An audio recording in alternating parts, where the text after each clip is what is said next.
Kuna mambo mengi sana ambayo yalitokea katika maisha ya Wema Sepetu. Kuna vitu vingi sana ambavyo Wema Sepetu alishavizungumza hapo nyuma ambavyo kiukweli tunaweza kusema sio maneno mazuri. Alijitamkia maneno mabaya sana. Ilifikia hatua maneno ambayo alikuwa anarushiwa mitandaoni, Wema Sepetu akakata tamaa moja kwa moja na akadai kwamba hawezi tena kubeba ujauzito na ameshakubali hilo na amejua kabisa ni hatima yake. Nitakwenda kuonesha hapa hiyo video ambayo kwa sasa hivi imesambaa tena na inaendelea kutrend huko mitandaoni, watu wakiwa wanasema usije ukajikatia tamaa katika haya maisha, kwa sababu ukiangalia Wema Sepetu alishajikatia tamaa kabisa na kudai kwamba hawezi tena kuitwa mama, hawezi tena kupata mtoto, lakini sivyo kawaida na Mwenyezi Mungu ameamua kumheshimisha Wema Sepetu. Sasa hivi ni mama na hakuna mtu ambaye aliamini kama Wema Sepetu atakuja kuitwa mama.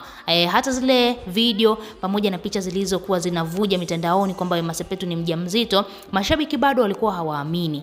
Wakawa wanadai huenda ni trending tu za mitandaoni, huenda ni kiki, mambo kama hayo. Lakini baada ya Wema Sepetu kujifungua ndipo watu wameamini. Lakini bado mpaka sasa hivi kuna wakina Tomaso ambao hawaamini kama Wema Sepetu ameweza kujifungua. Ngoja nikuoneshe hii video. Wema Sepetu alizungumza kwa uchungu mkubwa na kudai kwamba ameshakata tamaa kabisa, moja kwa moja hawezi kupata ujauzito. Nataka kukuonesha hii video kwa makusudi kabisa, ili mradi tu na wewe ambaye unaitizama hii video uweze kuelewa katika haya maisha, usijikatie tamaa. Kikubwa ni uhai, kila kitu kinawezekana katika hii dunia. Ngoja tumsikilize Wema Sepetu hapa alivyoongea maneno yake mazito, alafu tutaweza kuendelea. Sijabarikiwa kupata mtoto na kiukweli kwa wakati huu hata mkiniambia kwamba eti mnani wish all the best kwenye kupata, nimeshafika 35 sasa hivi, sitegemei kwamba nitashika mimba tena. Yani as in kiukweli kabisa ni my road to wanting a baby pia imesha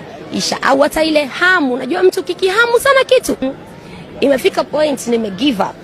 Na hata ikisema ikitokea sasa, kwanza sidhani hata kama itatokea, kwa sababu tayari ni design kama nimeshaambiwa kwamba bwana wewe bwana una matatizo yako, basi deal with it.